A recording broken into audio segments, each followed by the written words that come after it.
je propose que l'accès à la présidence de la République et au poste de souveraineté soit verrouillé et que ce poste-là soit réservé exclusivement aux Congolais nés de père et de mère, eux-mêmes Congolais.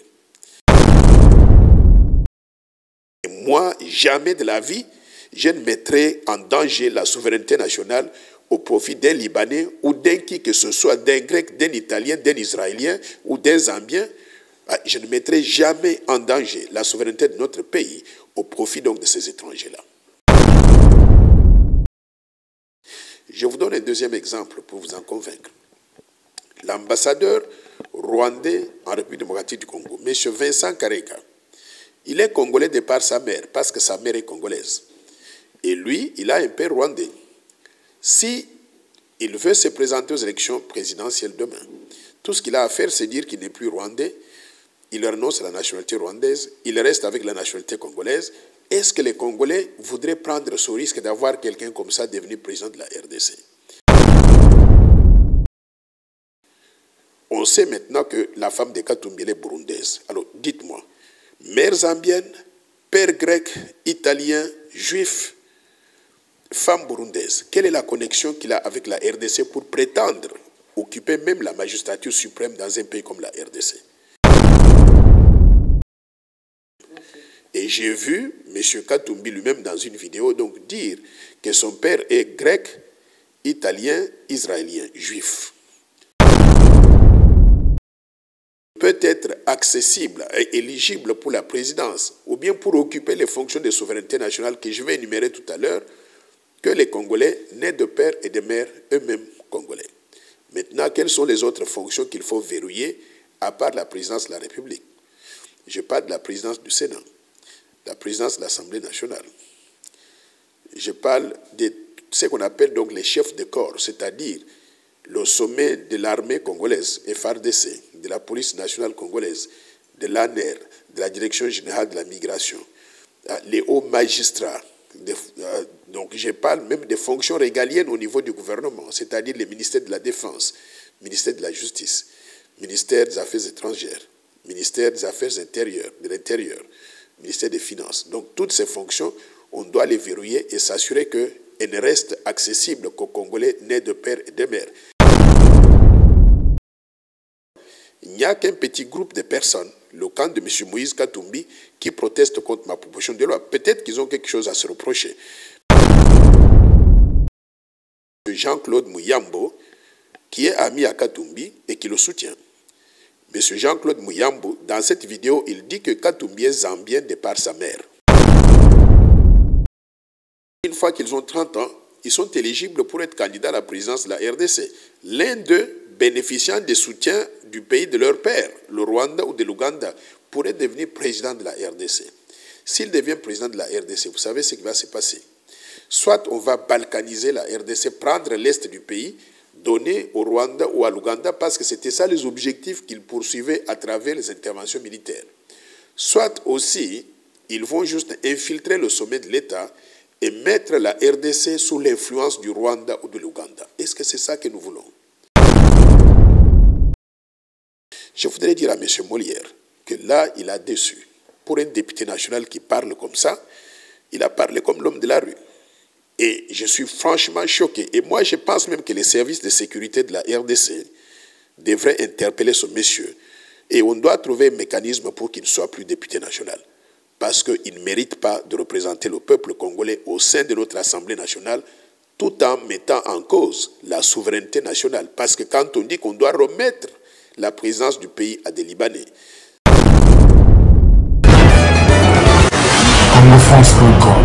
Bienvenue sur nos antennes de 3W Congo France, mesdames et messieurs, fidèles amis internautes. Bonjour, bonsoir, ça dépend de l'heure que vous nous suivez dans vos maisons. Merci. Je reçois encore pour vous Dr Noéchani Mwandiavita. Avec lui ensemble, nous allons essayer de parler tout ce qui se passe dans notre pays actuellement et pourquoi pas parler de la proposition aux prochaines élections présidentielles, nés des Congolais d'un père et d'une mère. C'est ce que les Congolais disent ces derniers temps. Merci beaucoup sans plus tarder et salut à notre invité. Et puis nous allons commencer par série des questions. Dr Noël, je vous salue. Merci bien. Ok, merci beaucoup docteur. Parlons d'abord dossier proposition de loi. C'est votre proposition que vous venez de proposer, ce qui fait de tour du monde, ce qui fait des polémiques aux bouches des Congolais. Mais docteur Noël Tchani, quelque part, vous êtes accusé que vous êtes américain, vous n'êtes même pas un Congolais. Comment est-ce que vous pouvez proposer cette loi née des Congolais, d'un père et d'une mère? Est-ce que ce n'est pas pour viser les camps Katumbi? Bon, d'abord, il faut que les gens comprennent qu'est-ce que je propose effectivement. Je propose que l'accès à la présidence de la République et au poste de souveraineté soit verrouillé et que ce poste-là soit réservé exclusivement aux Congolais nés de pères et de mères eux-mêmes Congolais. Il y a de bonnes raisons pour cela. La raison principale, c'est de pouvoir protéger la souveraineté nationale, de promouvoir l'intérêt général et d'éviter l'infiltration au sommet de l'État. Je propose cela en me basant sur une expérience récente que tous les Congolais devraient être en mesure de comprendre. Vous savez qu'en 1996, il y a eu les armées du Rwanda, de l'Ouganda, mais également du Burundi qui sont entrées dans notre pays. Et ces armées ont été combattues grâce à l'intervention des armées du Zimbabwe, de la Namibie, de la Zambie, d'Afrique du Sud, qui étaient venues aux côtés des troupes gouvernementales. Et toutes ces armées étrangères sur le sol congolais ont été rejointes sur le sol congolais par qui? Par les armées de tous les pays du monde venues dans le cadre de la MONUC ou bien de la MONUSCO, sponsorisée par les Nations Unies. Donc on a eu un afflux de militaires étrangers sur le sol congolais. Il y a eu même un Bosco Tanganda qui contrôlait l'Est de la République pendant plusieurs années. On nous a fait croire que c'était un Congolais alors que c'était un Rwandais qui faisait entrer des Rwandais et qui massacrait et qui violait les femmes congolaises. Au passage, près de 5 millions d'enfants sont nés de ce couplage-là entre les militaires étrangers et les femmes congolaises. Tous ces enfants, d'après la constitution congolaise, sont des Congolais à part entière. Et nous les acceptons, ce sont nos enfants. Ce que nous voulons dire, c'est que ces enfants, certains d'entre eux sont des enfants normaux, le résultat d'une relation normale entre un homme et une femme qui se sont aimés.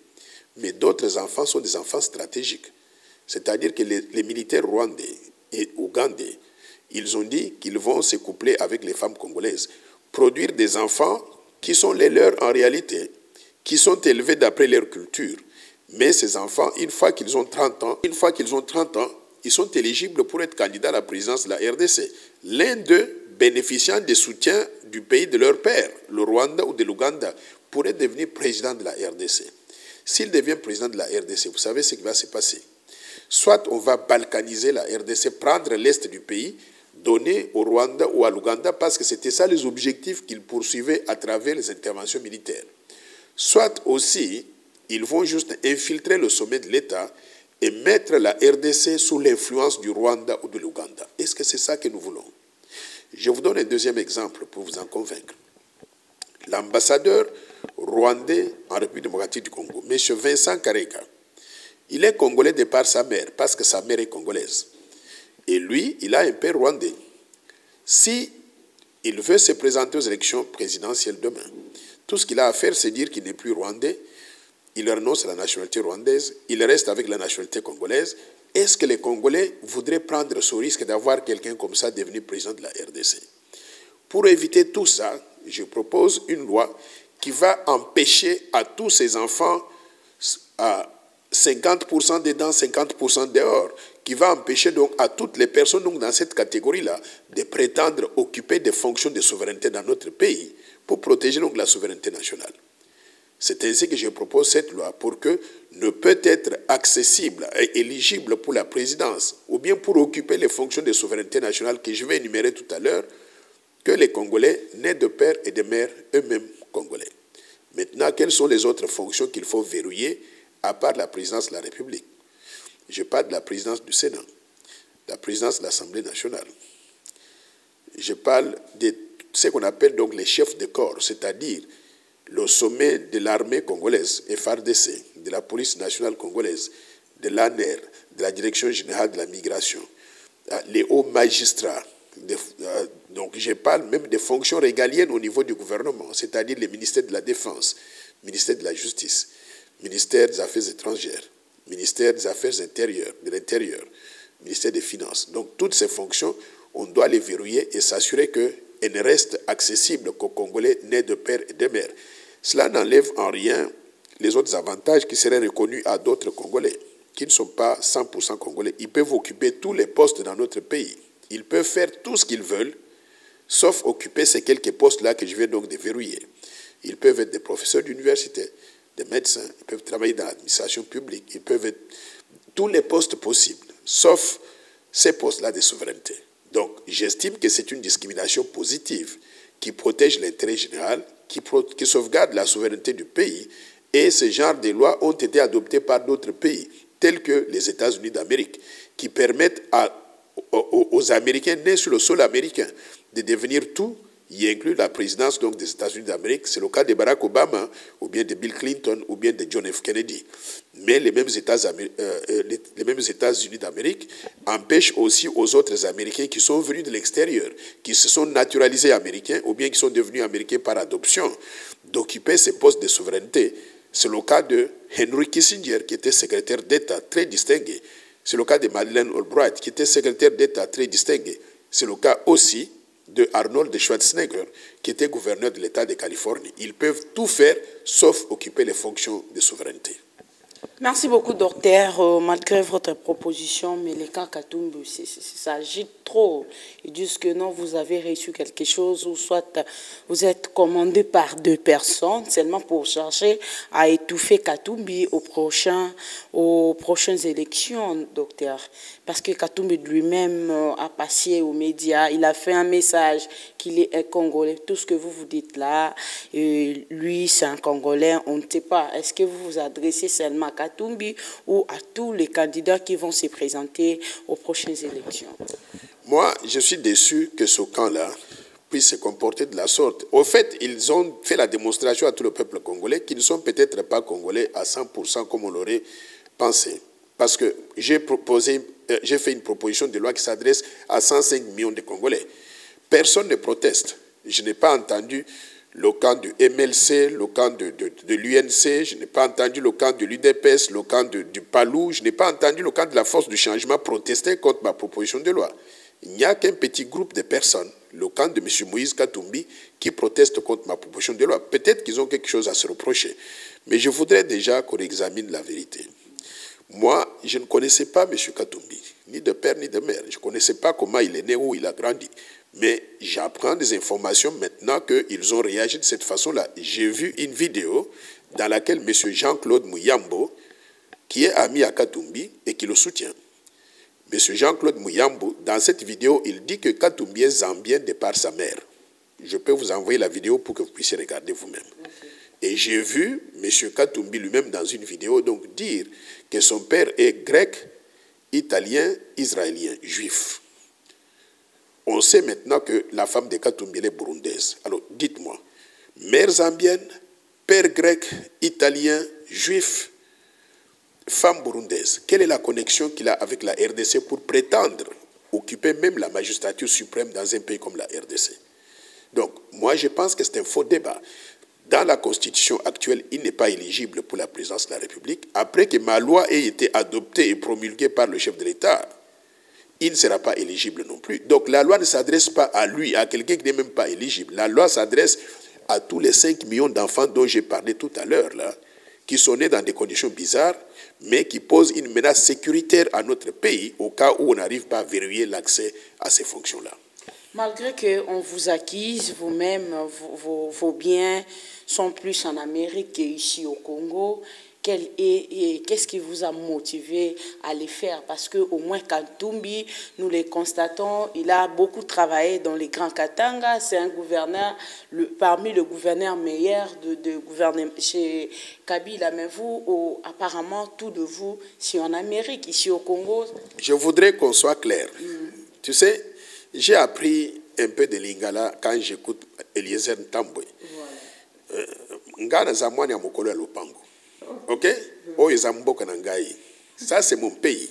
Le pays de mon père, de ma mère, de mon grand-père, de ma grand-mère, de mes arrière-grands-pères, de mes arrière-grands-mères. Ça c'est chez moi.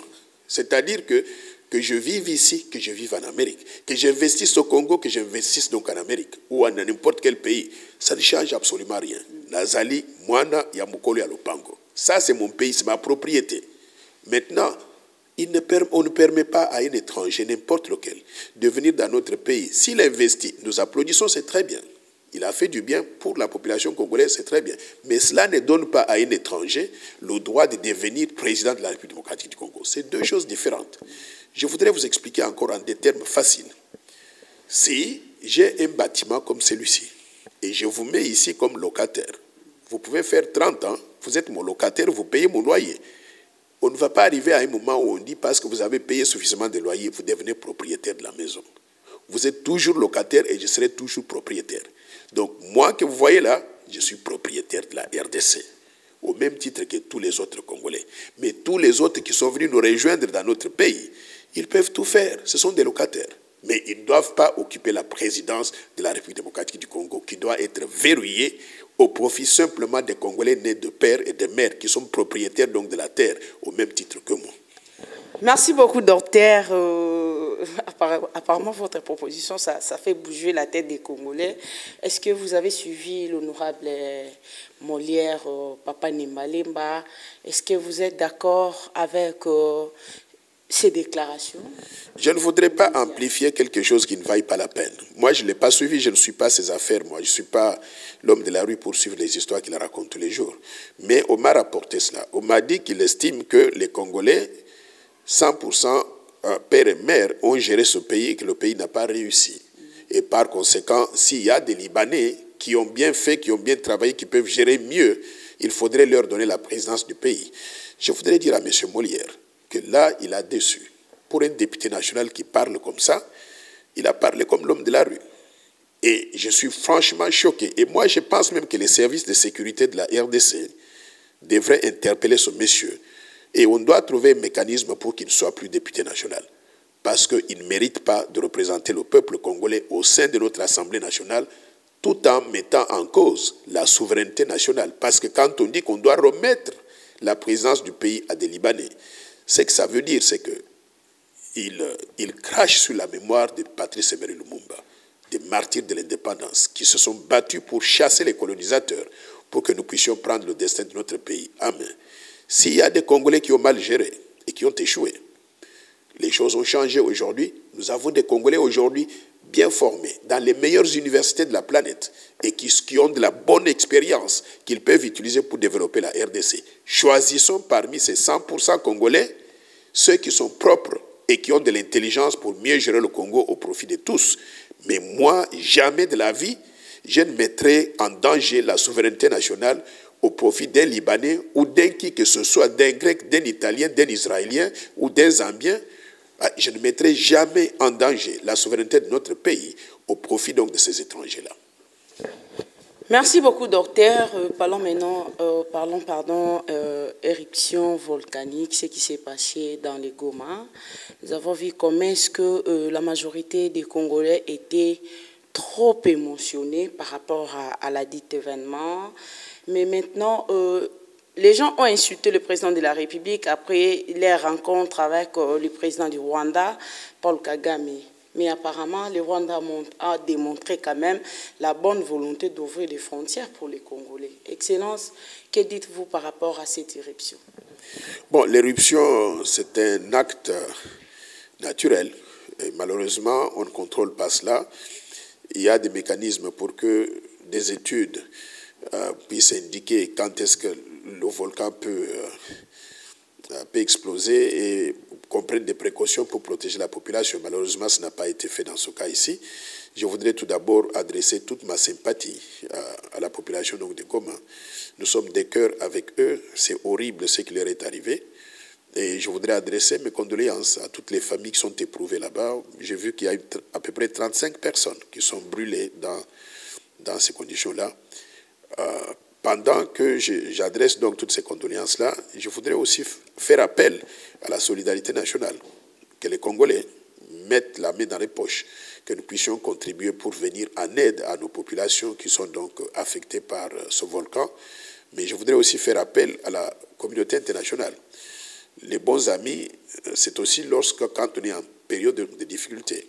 La communauté internationale devrait mettre la main dans les poches, les institutions internationales, les multilatéraux, les bilatéraux, mais aussi des individus. On devrait mettre en place un fonds de solidarité, non seulement national, mais également international, pour recevoir des contributions des gens qu'on peut utiliser pour venir en aide aux populations qui sont affectées donc là-bas. Et en ce qui concerne maintenant la générosité des pays voisins qui ont ouvert les frontières pour recevoir nos gens, moi je pense que ce n'est que un droit auquel nous avons pour avoir investi dans le passé. Vous savez que nous avions ouvert des frontières pour recevoir donc des milliers de réfugiés rwandais venus sur notre territoire depuis 1994. Et d'ailleurs, à cause de ça, nous avons perdu beaucoup parce qu'ils ont détruit certaines de nos infrastructures, ils nous ont créé beaucoup, ils nous ont amené l'insécurité au consort. Donc le peuple congolais est très paisible. Si on a ouvert les frontières parce qu'il y a eu une éruption volcanique, pour qu'ils aillent au Rwanda, j'ai compris que le jour suivant, qu'il n'y a plus donc de volcan, ils ont mis à disposition des bus pour ramener les Congolais au pays. J'aurais souhaité aussi que les Rwandais qui sont dans notre pays prennent aussi les bus pour rentrer chez eux définitivement.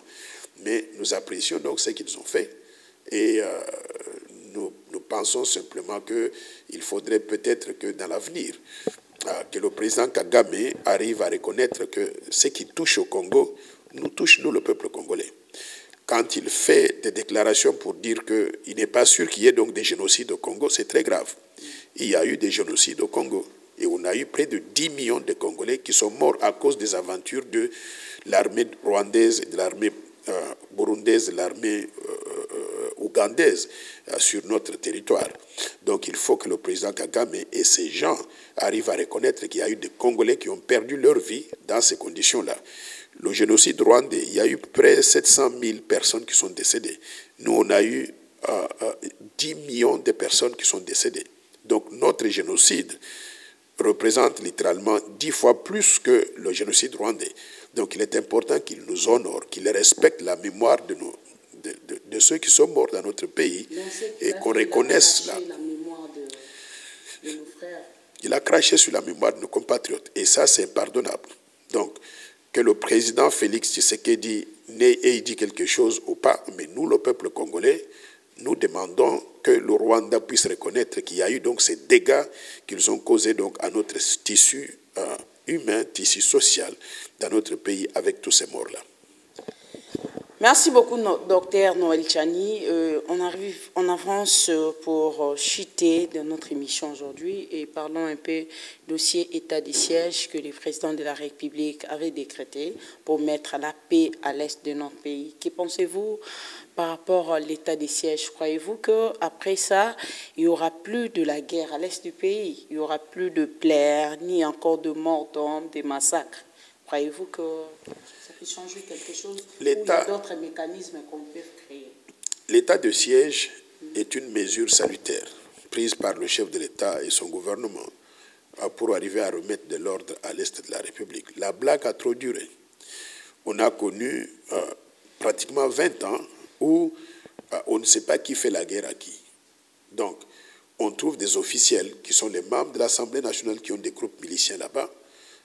On trouve des gouverneurs, même des provinces de ce côté-là, ou des vice-gouverneurs, des officiels qui entretiennent des milices, qui vont dans la brousse pour creuser les matières premières.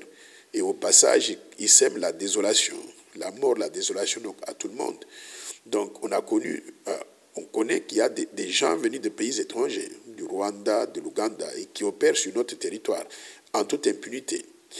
Moi, je pense que l'état de siège, le fait de mettre ces provinces-là sous le contrôle militaire et d'aligner suffisamment de militaires bien armés pour arriver à faire le nettoyage, c'est une mesure salutaire. Je voudrais saluer cela et je soutiens le chef de l'État dans cette démarche-là pour établir la paix et la sécurité donc à l'est de la République. Il faudrait que tous les Congolais d'ailleurs puissent parler d'une seule voix parce que la vie de notre pays est en danger, la souveraineté elle est en danger. Qu'on soit de l'opposition, qu'on soit du gouvernement, qu'on soit de la société civile, on devrait regarder dans la même direction, soutenir les mesures d'état de siège, qu'on puisse balayer donc ce qu'il y a à balayer là-bas, qu'on rétablisse la paix, la sécurité pour que plus tard, nous puissions nous concentrer maintenant sur les efforts de développement donc, du pays. Merci beaucoup, docteur. C'était le docteur Noël Tchani. Avec lui ensemble, nous avons eu à parler sur quelques points de l'actualité qui touchent présentement notre pays, la République démocratique du Congo. Docteur, nous sommes arrivés presque à la fin. Votre mot de la fin, qu'est-ce que les Congolais peuvent retenir et ceux qui sont à la diaspora? Je souhaiterais que les gens retiennent que la proposition de loi que j'ai mise sur la table, elle vise l'intérêt supérieur du peuple congolais. Et je veux que tous les Congolais soutiennent cette idée. Parce que d'une part, on va verrouiller l'accès à la présidence de la République et à des fonctions sensibles pour éviter l'infiltration au sommet de l'État. Et ça, c'est bon pour la souveraineté de notre pays. Ça promet l'intérêt national général, mais aussi ça évite en quelque sorte donc, de mettre en danger l'intégrité territoriale donc, de la RDC avec des éléments qui ne seraient pas 100% loyaux à la RDC. Ça, c'est le premier aspect de la proposition que j'ai faite. Mais le deuxième aspect que je fais, c'est que c'est de verrouiller l'accès à la... c'est de proclamer ce que j'appelle l'irrévocabilité de la nationalité congolaise. C'est-à-dire que quand vous êtes congolais, vous naissez congolais, vous vivez congolais, vous mourrez congolais, on vous enterre congolais. Vous ne pouvez pas perdre votre nationalité congolaise parce que vous êtes allé en France ou au Japon, vous avez pris la nationalité japonaise ou chinoise ou française. Ces nationalités-là, moi je les appelle des papiers. Vous les avez pris pour être en mesure de travailler donc dans les pays où vous êtes pour subvenir aux besoins de votre famille. Mais quand vous venez au Congo, nous ne voulons pas connaître ces nationalités-là, ces papiers-là. Nous voulons simplement vous reconnaître en tant que citoyen congolais qui a droit de rester dans le pays comme il veut et qui peut tout faire dans son pays au même titre que tous les autres qui sont restés donc ici. Je voudrais que nous puissions donc travailler tous ensemble avec l'Assemblée nationale et le Sénat pour arriver à passer ces lois-là pour qu'on reconnaisse soi-disant la double nationalité avec tous les pays du monde, sauf avec les pays voisins, surtout ceux qui ont montré des velléités d'occupation de notre territoire. Mais de l'autre côté, que nous puissions verrouiller l'accès à des fonctions essentielles au sommet donc de l'État pour éviter l'infiltration à ce niveau-là. Je vous remercie. Merci beaucoup de nous avoir suivis partout dans le monde entier. Cette émission a pris fin pour aujourd'hui. Merci à Onésime Canado qui était derrière la caméra. Pourquoi pas à toute l'équipe technique des Congo France. À nous revoir. À la prochaine. Bye. Merci, docteur. Merci beaucoup. Congo France.